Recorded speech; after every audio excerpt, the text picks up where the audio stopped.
E aí pessoal, bem-vindos ao Animados, eu sou o Thiago e hoje eu vou estar trazendo uma análise com spoilers de Kung Fu Panda 4. Eu já trouxe a análise sem spoilers, já está aqui no canal, então se você ainda não viu esse filme, corre aí no canal rapidinho, dá uma análise, vê a análise sem spoilers, tá bom? Mas se você não se importa com spoiler, continua aqui comigo no vídeo. Então pessoal, vou dar uma resumida no filme e ao mesmo tempo já trazendo minha análise um pouco sobre a história. O filme começa com o Po ali dando uma de dragão guerreiro, como sempre, salvando, ajudando mais uma vez a manter a paz no Vale da Paz. E com isso ele tá ali meio que saindo do papel dele, que o mestre Oogway deu pra ele, também que o Shifu espera dele, de ele ser não apenas agora um dragão guerreiro, mas ele ser na verdade um mestre espiritual e um mestre ali acima de todos, digamos assim, como o mestre Oogway era realmente em vida.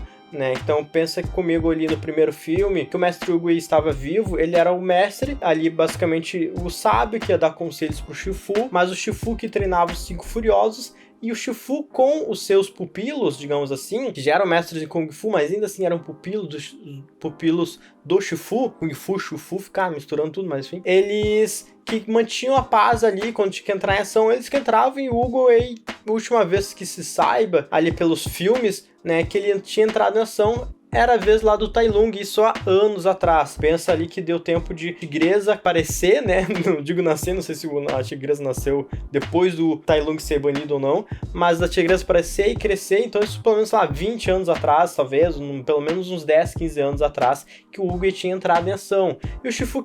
que espera realmente que o Po agora entre nesse papel que o Oogway realmente deu para ele, entregando literalmente o bastão, ou o cajado agora no último filme, que foi no terceiro filme, para o Po. Só que o Po tá curtindo ser o dragão guerreiro, ele mesmo fala, gosta de meter a porrada, derrotar os bandidos e realmente ser o dragão guerreiro, ou seja, ser aquele lutador que vai trazer a paz, aquele lutador,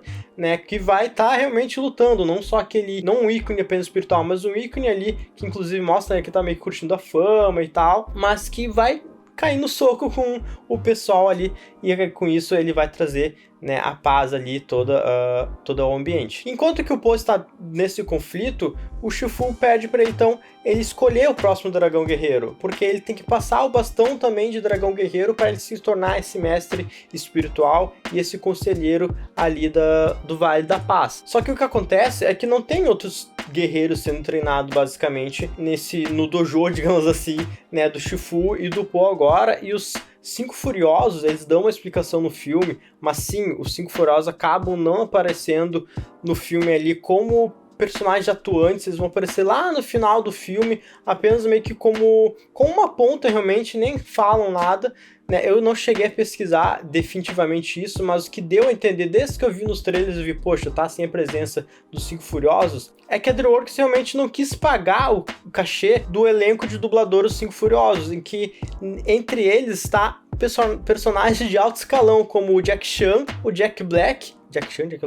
e a Angelina Jolie também. E os outros, eu não decorei todos eles, mas pensa, são pessoas que realmente vão cobrar bastante caro para estar dublando, então provavelmente a DreamWorks quis economizar com isso, o que é realmente, pessoal, uma pena, uma tristeza, porque o Cinco Furiosos, a dinâmica ali com o Po é sensacional. E agora se a gente pensa, poxa, o Po se tornou o dragão guerreiro, agora ele assumiu o papel de mestre espiritual, digamos assim, ali do Vale da Paz, tem que dar o passe agora pro próximo dragão guerreiro. Eu acho que ficou meio confuso na questão que antes do Po se tornar um dragão guerreiro, não tinha um dragão guerreiro atuante, entende? Tinha o Oogway, tinha o Shifu como mestre dos Cinco Furiosos e tinha os Cinco Furiosos. Na verdade, essa questão ali, o mestre Oogway meio que pressentiu, se não me engano, no primeiro filme, que estava chegando na época realmente de eleger, digamos assim, o próximo dragão guerreiro, mas não tinha um dragão guerreiro atuante naquele momento, e até onde a gente vê nos filmes, não tinha há pouco tempo um dragão guerreiro,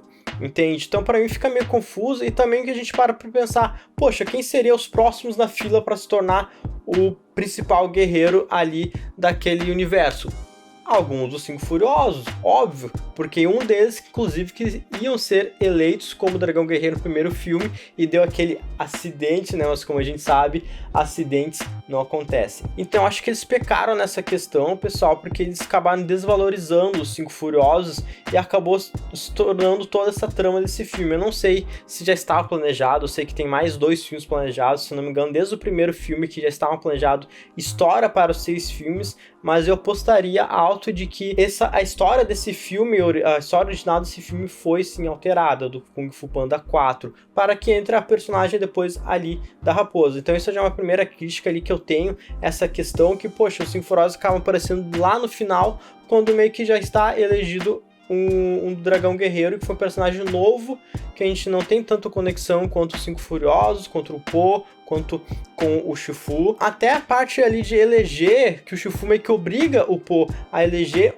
o próximo Dragão Guerreiro, vê uns caras totalmente nada a ver e se torna como algo comédia, se torna como algo que não tem peso nenhum. Ah, mas o Kung Fu Panda,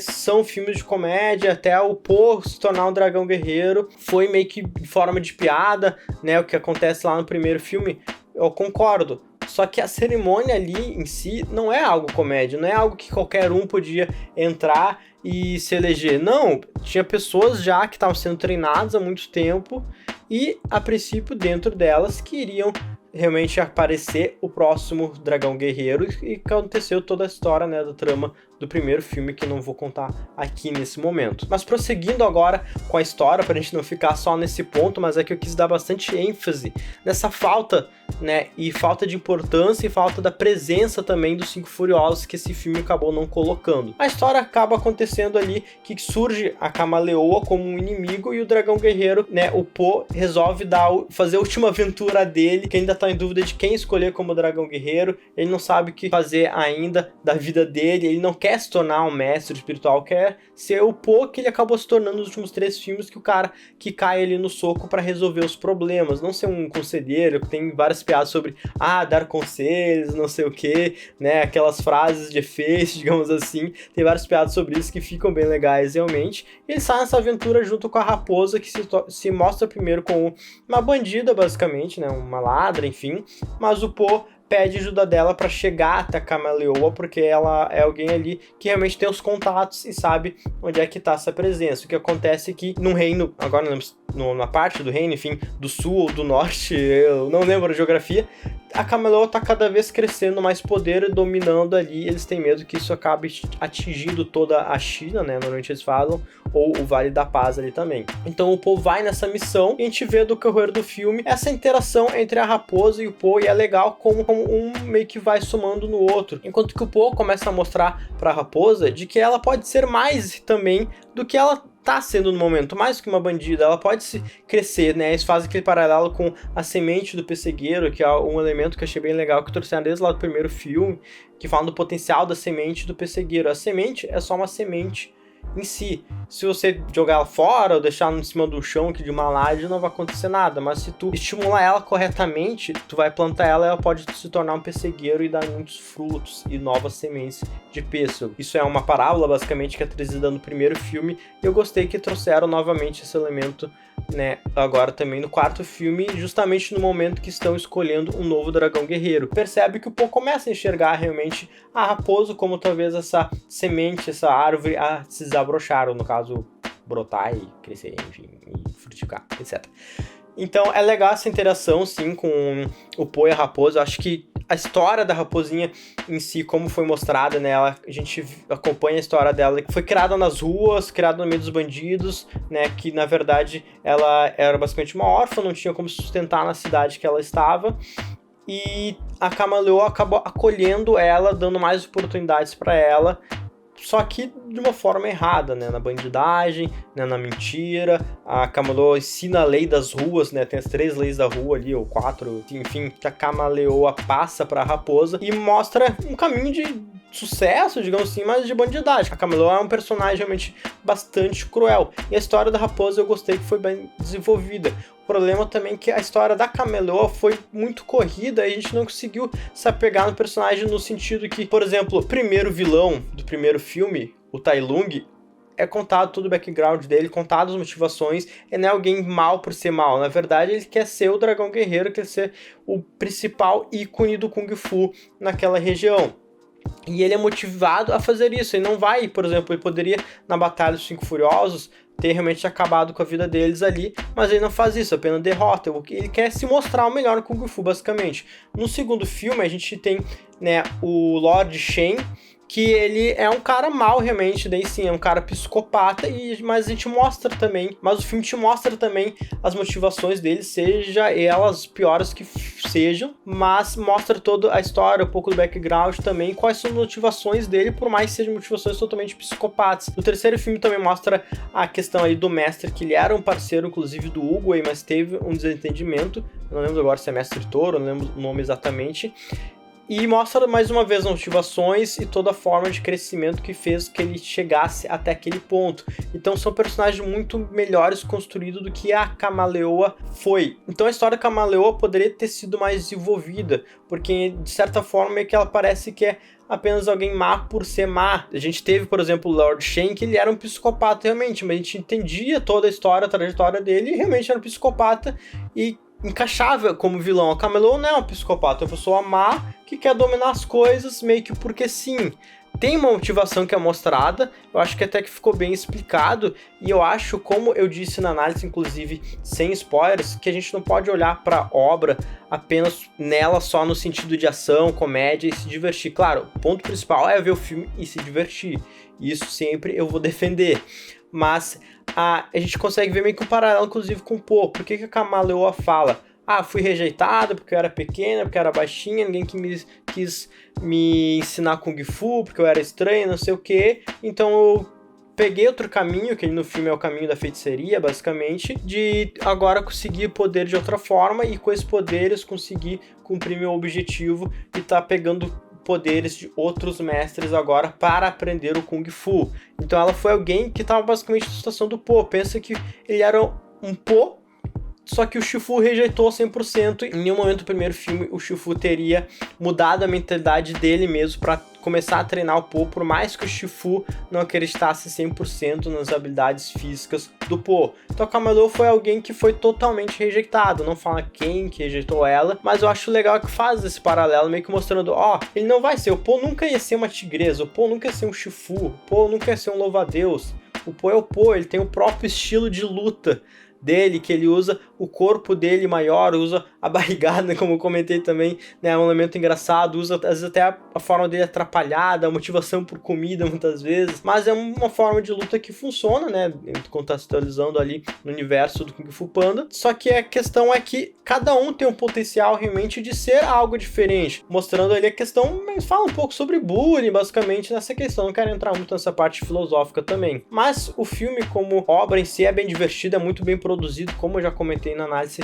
também ali sem spoilers, tá bom? Comento um pouco mais sobre esses detalhes realmente da animação. E a história eu acho que picou nessas questões. Então o final também é muito corrido, que qual era o objetivo final do Camaleoa? Roubar o cajado que o mestre Uguay tinha dado para o Po, porque era um cajado que não poderia ser roubado, teria que ser entregado. Então ela usa a raposinha para enganar o Po, para o Po entregar o cajado para a raposa, e a raposa entregar o cajado para Camaleoa. E nisso ela conseguiu usar melhor as magias lá e acessar o mundo espiritual e começar a trazer todos os mestres. Inclusive ela traz o Tai Lung para pegar o poder também dele e ela absorver todos os poderes ali de luta, basicamente, habilidades, né, dos mestres anteriores. Então essa era a ideia dela, ficou algo bem interessante, teve alguns plot twists, né, ali também dentro do filme. Era meio que esperado que a raposinha ia trair em algum momento o Po, tá? Não esperava que talvez ia aparecer o Tai Lung. Teve uma conversa do Po com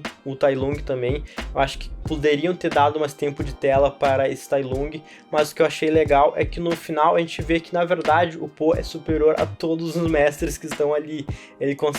faz com que a raposinha desperte seu potencial, volte, se arrependa, desperte a bondade dela, desperte as habilidades também ali no Kung Fu, né, porque ela não acreditava nela mesmo, e depois acaba derrotando, né, a Camaleoa. Então a gente vê que ele era superior a todos, basicamente, que chegaram até o momento, e o próprio Tai Lung se curva mostrando, não se curvar em questão de, vou me prostrar, mas aquela questão, né, de respeito ali que eles fazem, né, mostrando que o próprio Tai Lung reconheceu que o Po estava sendo alguém superior a ele. E eu acho legal esse final como fizeram, que basicamente mostra que o Po era alguém muito mais sábio, pelo menos essa foi a minha interpretação, do que se mostrava, porque ele acreditou, talvez desde o começo ele acreditou, não, a raposinha pode ter um potencial melhor ou maior de ser alguém melhor. Ou pelo menos ali na luta final mostra isso, que tem um certo momento que ele poderia ter se libertado aí de uma gaiola, e ele não se libertou porque ele queria ver a raposinha se entregando tudo de si também. Mas finalizando, é legal mostrar a superioridade do Po, né? Eu acho que falta às vezes nos filmes aquele momento meio que badass, né, dos personagens. Eu acho que faltou cenas de ação. Teve muita história, teve correria, perseguição, mas faltou mais cenas de ação do Po lutando. O final, como eu disse, foi muito corrido. Acho que poderia ter tido mais ação, talvez até mais conversa, que nem eu falei, do Po com o Tai Lung. E até um parênteses ali sobre essa questão do Tai Lung. Eu vi algum comentário aleatório falando, não gostei que o Tai Lung se curvou ao Po, o Tai Lung nunca faria isso, quebrou o personagem. Eu não concordo, porque, como eu disse, o Tai Lung não era alguém mau em si. O Shen nunca faria isso, nunca se mostraria respeito ao Po, porque ele era um psicopata. Já o Tai Lung, ele se achava o melhor, ele se achava que ele era o merecedor de ser o dragão guerreiro, que ele achava que ele era o melhor lutador de todos, não tinha pra ninguém em questão do Kung Fu. E ele se mostrou realmente o melhor, tirando o Oogway e tirando o próprio Po que aparece para derrotar nele, e tirando o próprio Po que aparece para derrotar ele ali no primeiro filme. Então eu acho que fez sentido assim, até porque o Tai Lung já estava um tempo ali no reino espiritual, vai que trocou uma ideia com o Oogway, se arrependeu lá, se reformou, sei lá, mas ainda era muito orgulhoso e percebeu, não, o Po é melhor que eu, e realmente, poxa, derrotou poder de um monte de mestres juntos ao mesmo tempo ali, né? Então acho que, na minha visão, não ficou ruim não essa parte, se interpretar dessa forma. Fechando os parênteses agora, pessoal, uma visão geral do filme, eu já comentei realmente na análise ali sem spoilers, eu gostei bastante do filme, deixou a desejar alguns pontos que foi o que eu comentei na outra análise, nessa análise aqui também. Poderia ter aparecido mais os 5 Furiosos, com certeza. Poderia ter tido mais luta do Po. Talvez desenvolvido um pouco melhor as motivações ali da Kamaleoa, nem que fosse mostrando dando mais tempo de tela para ela, mostrando ela quando era criança, enfim, não mostrou muito essas cenas, como teve muitas vezes do Tai Lung, do próprio Shen, mostrando um pouco a história dele anterior até o momento atual que acontece nos filmes. Então, pessoal, espero que tenham gostado desse vídeo, talvez fique um vídeo um pouco mais longo, mas eu queria realmente trazer toda a minha opinião e os pontos fracos e fortes também ali do filme. Então, obrigado, curta, compartilha esse vídeo se você gostou, se inscreva no canal se você gostou bastante e até a próxima.